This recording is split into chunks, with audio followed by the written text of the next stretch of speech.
Hey, welcome back viewers, glad to have you back. So I got the starter motor, picked it up a couple of days ago. I ordered it that night. I pulled the old one out, but today I've got to fix this wiring because it looks like it's shorted out in here, and as you can see it's been spliced. So I may just chop all this out and replace all this. I have some electrical kits because it's all melted together, and then I've got to figure out, because I did probe this connector. This is the one that goes to the starter motor. So one is the starter solenoid, the heavy one's the starter solenoid, and the smaller one is while you're cranking, because normally your engine runs off about 6 volt from the voltage regulator, but while you're trying to start the car you need full 12 volts, so that's what this small wire is. So when the solenoid gets thrown with the wire, one is I'll have to figure, I can't remember which is which, but one is the starter and one is a 12 volt ignition. So while it's cranking, it's throwing 12 volt directly to the coil, and when you turn that off it goes back to the ballast resistor. So I've got to figure out what's going on, because I probed this the other day with just the ignition switch on, and this was hot, and it shouldn't be hot until I turn the key right over to start. So I've got to figure out, but I'm not going to do that on the camera. People are complaining my videos are getting a little long and dragged out. You know, I'll try and record the important stuff, and if I find the fault or the problem, then I will record that, but I'm not going to record trying to figure out what's wrong with this. And the other day, I was looking around a marketplace, and somebody had a brand new ultrasonic cleaner for sale. So that's going to come in handy for the carburetor, clean that carburetor up. I'm probably going to pull the one off the other car, because it's a lot cleaner than this one. Because this one is bad, it's nasty. The other one was still clean, so I'll pull the other one apart, strip it, stick it in the ultrasonic cleaner, and see how we go. But I can still start this car without using this, as long as I get those wires fixed that go to the actual starter motor itself. I can use my remote starter button. You just hook that up to that wire that goes to the starter motor solenoid, the 12 volt, and then the car will crank. And if there is a problem with the ignition switch, I can also just jump a wire off the back of the coil directly to the 12 volt to the battery, so this thing will turn over and start. But before I start it, always with a car I don't know about, I'll jack up the back end and put it on axle stand so the back wheels are off the ground, just in case there's a problem with the transmission and I try to start it and it's in gear and it tries to take off on me, because the last thing I want is it launching forward into those. But anyway, let me get these wires sorted out, so at least I can probe it from up here, or put my jumper switch on it and get this brand new starter motor cranking. It was about 85 bucks. There is a reman one. It's not a Chinese one. I did look at the numbers on it.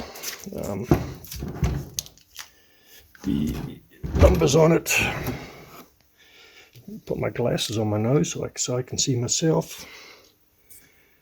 It's a D9, so a C9, so it's 1969. The C is for the 60s and D is for the 70s. So this is out of a 69, 429 or 460. So it's not a Chinese knockoff, it's a remanned American. It does say made in the USA on it. I know you probably can't see it, but it's right there. But it is a genuine Ford starter, so that's good. So I'll get started on this and I'll come back to you when I got that wiring sorted out. So I got the wire made up. Got some new wire in there. I don't like these coloured connectors. I'll probably paint it black as it is, but I did have to tap into that. But while I was doing that off camera, I know I haven't got the shield on yet. I got to put it back on. The starter motor didn't work. It's a brand new starter motor, so I had to pull it apart, and there was a little bit of friction on the armature on one of the magnets. So I pulled it apart and scraped it back a little bit, but now it's working. But I'll show you how I start it with a starter button. So here's a starter button, and it goes onto the solenoid. So that would be your key. When you push it, turn the key to start, and then a power wire there. You could actually jump it off here as well. So then you hit the button.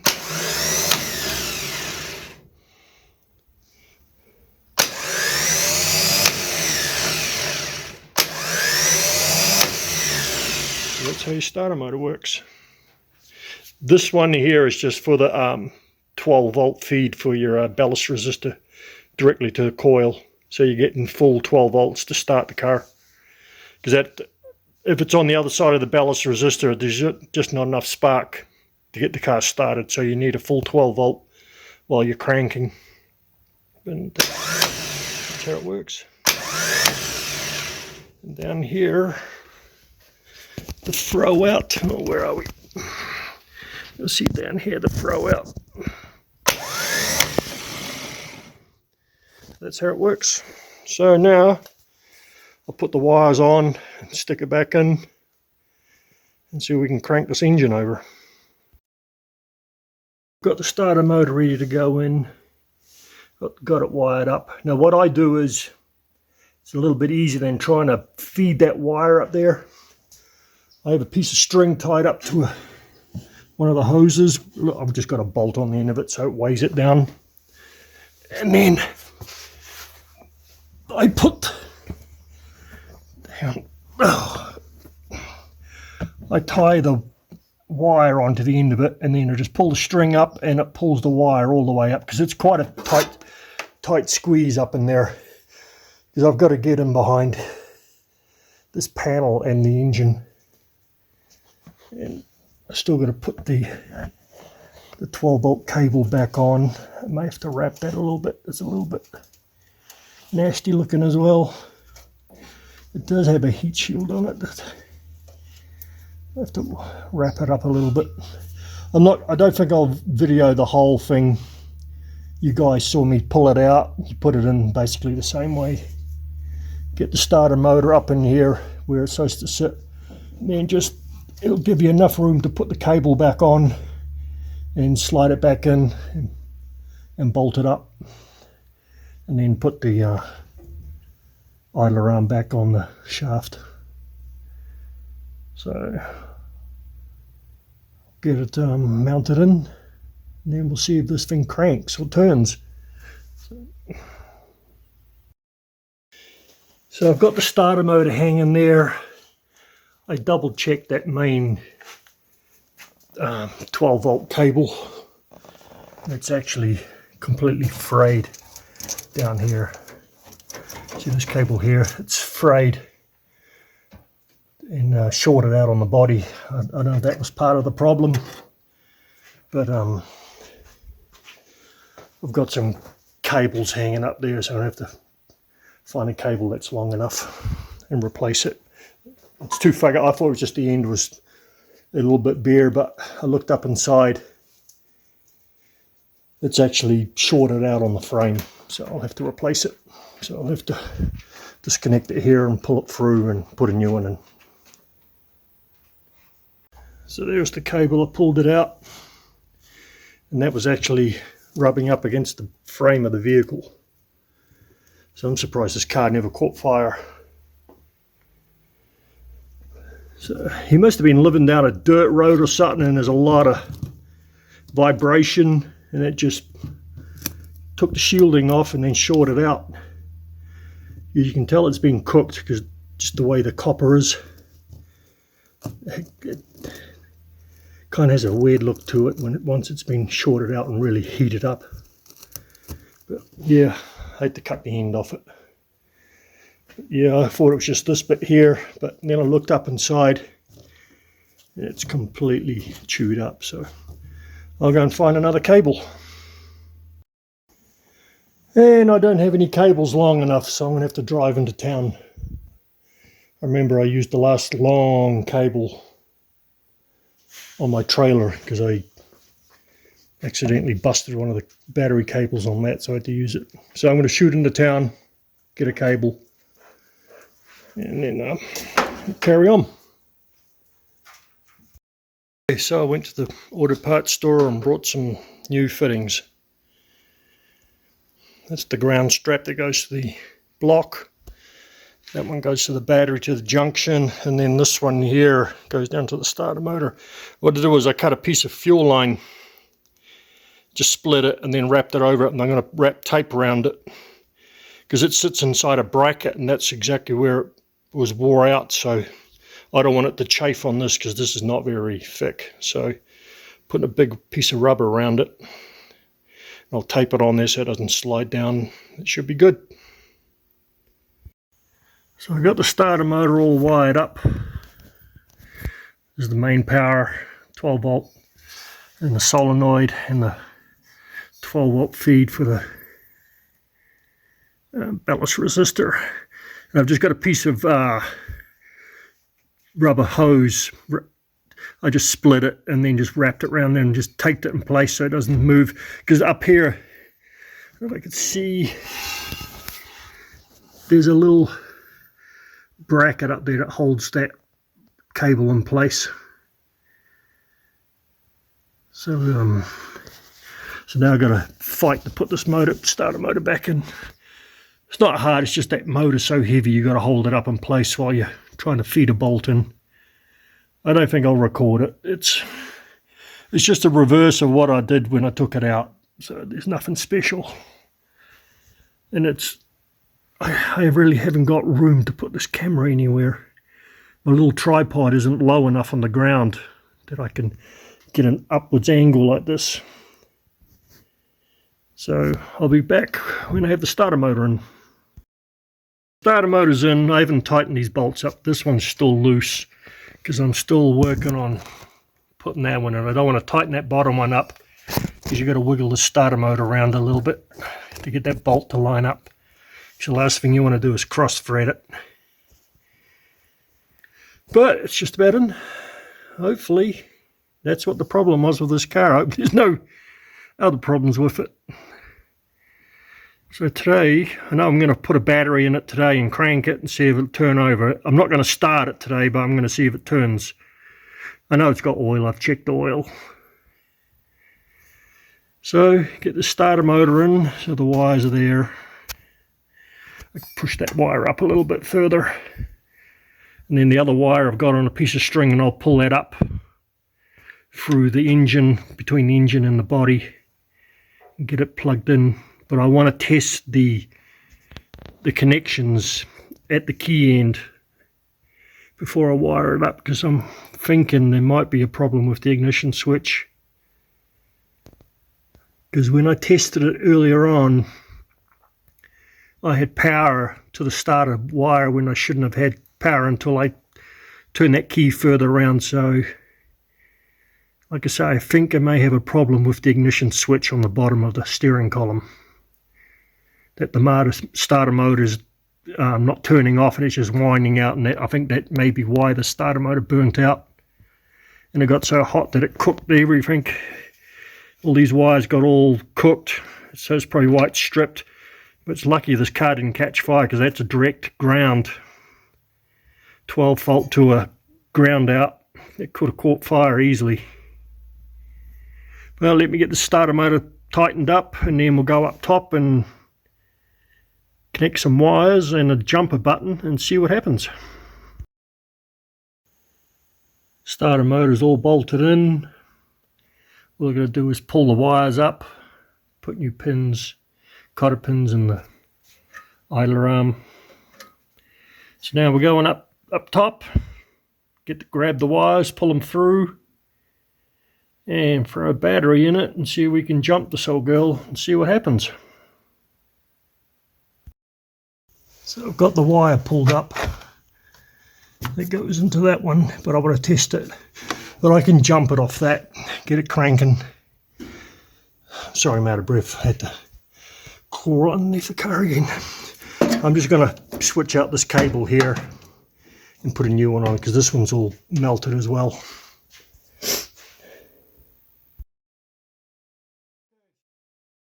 Got the battery in. Now, to use one of these, you can either put it directly on the battery or up here on the 12 volt. Over here on that wire, it is this big one. You can put that on there like that. And if the earring's right and I did it correct, it should spin. Got the coil out, there's no gas in it, but let's see what happens.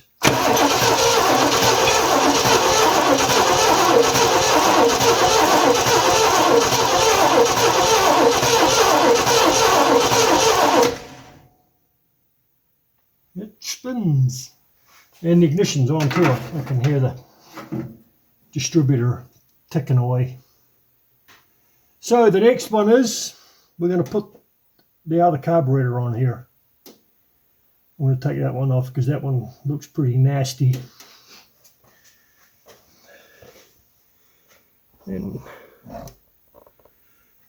now I'm going to try out my new ultrasonic cleaner too. That'll be cool. I've got to make a little basket for it. It's actually, I picked it up really cheap because the lady ordered the one with the record cleaner in it, and I actually do have thousands of records. So it doesn't have a basket in it, so I'll have to make a little basket. But you know, it was cheap. It's brand new. It didn't work for what she wanted to use it for. I plugged it in, tested it. It does work. So I have to make a little basket so I can put all the carburetor parts in. There's the old cables. The other one's out in the car. Here's the old wiring that went to the starter motor, and you can see it got cooked. This end I chopped off because I did have to split. If I didn't have that plug on the end, I could have direct wired it, but I did want to have that plug. So what I'm going to do now is this way here, I'm going to put a test light on it and see if I can figure out what's going on with that ignition switch, unless these guys, because they've hacked into this, unless they've wired it up wrong. You see here's another wire, it's been spliced. This has been chopped up and spliced into, and then for some reason they put a ballast resistor in here. So they cut the wiring down here. This is not supposed to be there, but I'll figure that out. But I'll get that ignition switch. I'll play with that off camera, and if I figure out what it is, then I'll turn the camera on and explain what's going on. So, but it turns, so that's the main thing. I'll try it again. Just hit the button.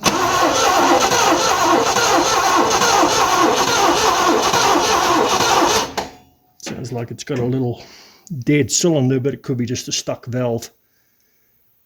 Or the lifters have bled down. It's not getting oil yet. Sitting around for 40 years, you probably do get a little lazy. But cool, she turns, she cranks. We're getting there. I'm determined to drive this thing around the yard or around the neighborhood. Yeah, it's going to be good. Next is after the carburetor and I get it running, I'll be doing the brake job. Get these brakes done. So I'll have to go into town, order the parts. They're usually here within a day or two.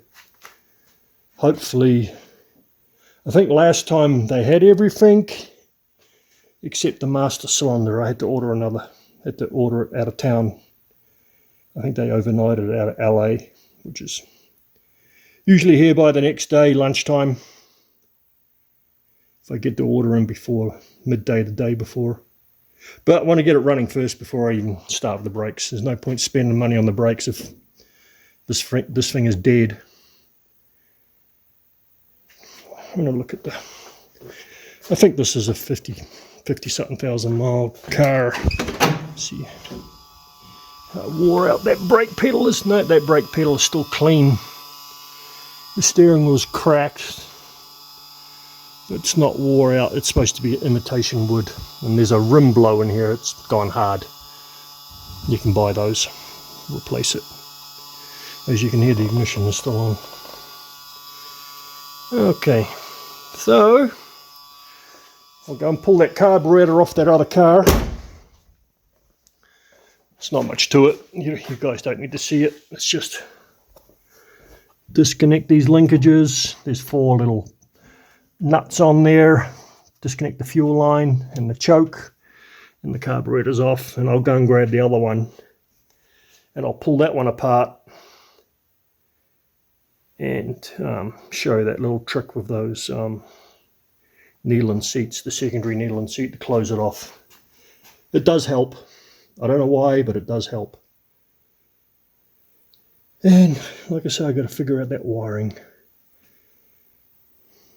See what's going on with that. But I'll do that off camera, and when I figure it out, I'll turn the camera on and let you guys in on what they did, what they thought the problem was, and we'll go from there. I got this carburetor off. I don't think it's going to work. This one's off a 74. It's CD4, so that's 1974. And I'm missing the port on the back. So I don't think this card's going to work. So I'm going to have to pull the one off the car, and I'll take it outside and hit it with the pressure washer. Clean it up as much as I can. Got the vacuum port there, but on my carb up top, there's a secondary port right there. You can see it. So I'm going to have to probably take that one off. This one was just sitting on there. Wasn't even bolted down. Just the fuel line was hooked up and kicked down.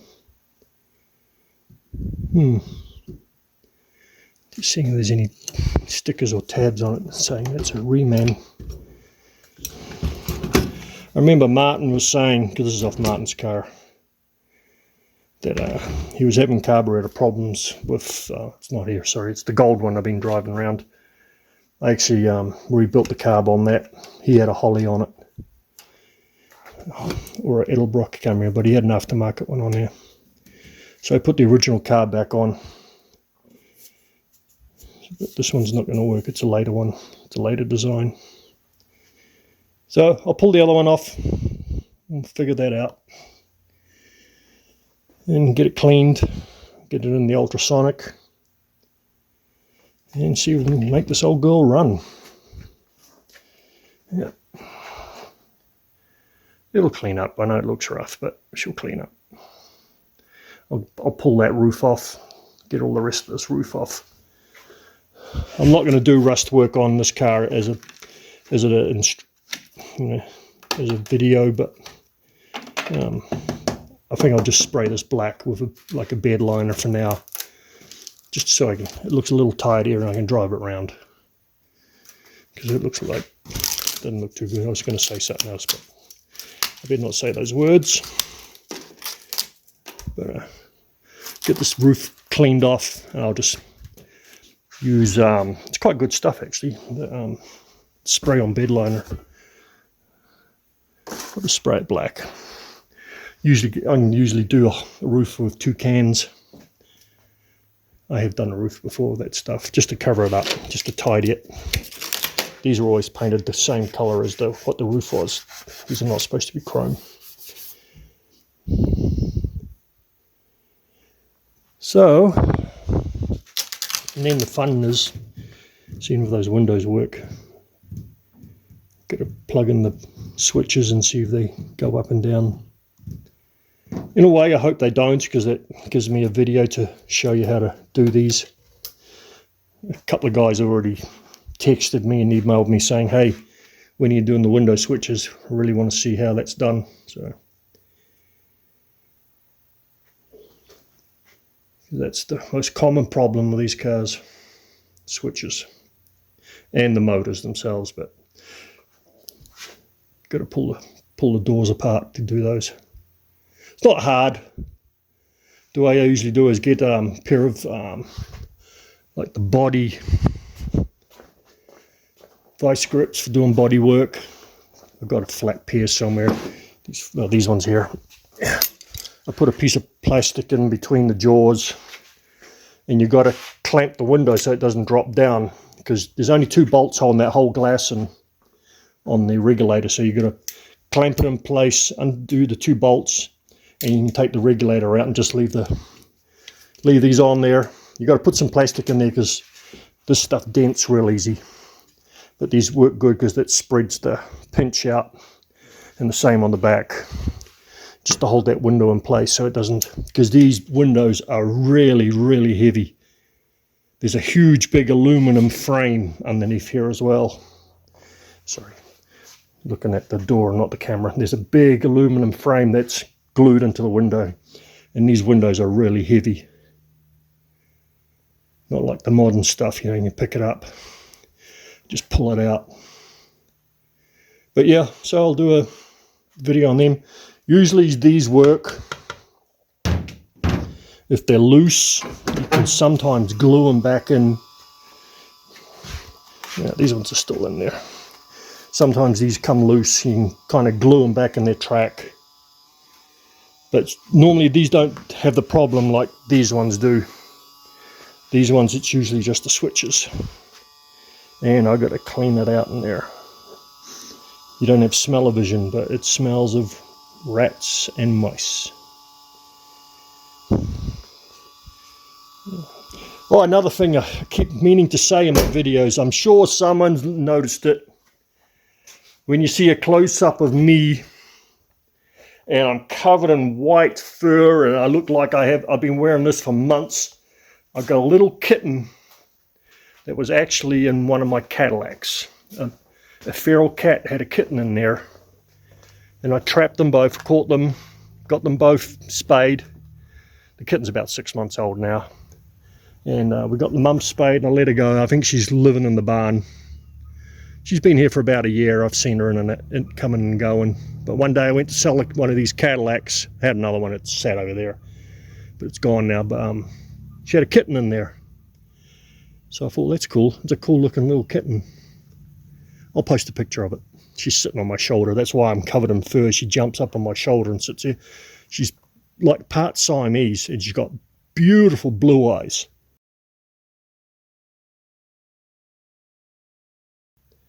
I thought the kitten was, you know, they're going to change colour, go yellow or green or orange. But she's got beautiful blue eyes, and I'll post a picture of her sitting on my shoulder. But that's why if you guys are looking at me, you think, man, he's a filthy pig. He's been wearing that same shirt for weeks. It's covered in shit. No, it's covered in fur. I don't know if you can see that, but every day I get one of those rollers and I roll myself down, because she comes up to me and it's like, it sticks to me like shit to a blanket. That kitten molts like anything. But we are coming into a warmer season, so she may be changing her coat. But anyway, that's why if you guys are looking at me and you see me covered in fluff at a close-up and you think, God, he's filthy. No, it's just my kitten. She's cute. I love cats. Dogs too, but yeah, I love this little kitten. But I'll post a picture of her sitting on my shoulder. Okay, guys, so I'm going to have to pull this carb off. I'll take it outside and hit it with the pressure, degrease it, and then hit it with the pressure washer, and then dismantle it and stick it in the parts washer. I mean, in the ultrasonic. Let's see if this is the original. Yeah, they put it on upside down, so it's been off. I can't see anything on it. It's probably on upside down. So, yeah, at least it moves. It's not seized up. Usually another thing too with these carbs, the secondaries are always stuck. I've had that in quite a few of them that I've pulled apart and cleaned, that secondaries don't open and close. So yeah, I need this port here, and that the other card doesn't have it. So, and another thing too, with these fuel filters, don't crank it all the way up to these two touch. You only want to crank it so it's tight, and then do like a quarter of a turn, because they're on a tapered thread. It's not a straight thread. So if you crank that in too far, you'll end up splitting this housing. Then your carburetor's done. So don't over tighten those filters. You can put a little bit of tape around them. Just make sure you don't put the tape on the inside of the inlet. But yeah, don't crank those filters on too tight. Put them on hand tight, and then just tighten up like maybe a quarter of a turn. If it's still loose, half a turn, but don't keep cranking them in that you think they've got to touch each other, because they don't. Because you'll ruin the carburetor. And I've got to figure out why they put this ballast resistor on here. Did they replace the coil and it's not ballasted? I can pull one off the other car. I don't want to spend money. Looks like that distributor cap's new actually. These wires are not original obviously, but they really must have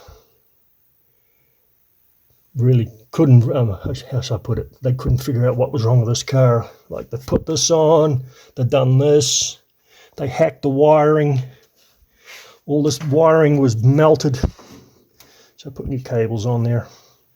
I'll have to zip tie this thing. I might pull one off the other car. It's better, it's got the bracket that's supposed to clamp onto that inner fender. So I've got to figure out, was it the starter motor or was it the key that's bad?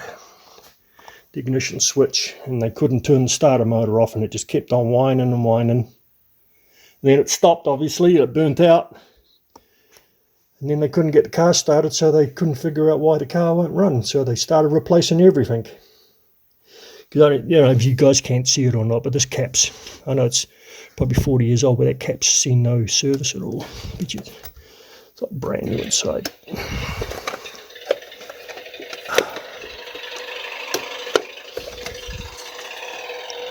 It's had a little, no it hasn't. It's hardly done any work at all. The little pin, carbon pin's still clean. I'm not seeing big streak marks on the contacts. A little bit there, it's touched something. But it was working because I heard it, the ignition was on when I was cranking, I heard it clicking. So it's definitely throwing a spark. Alright, anyway, keep babbling on again. We'll get this carb off.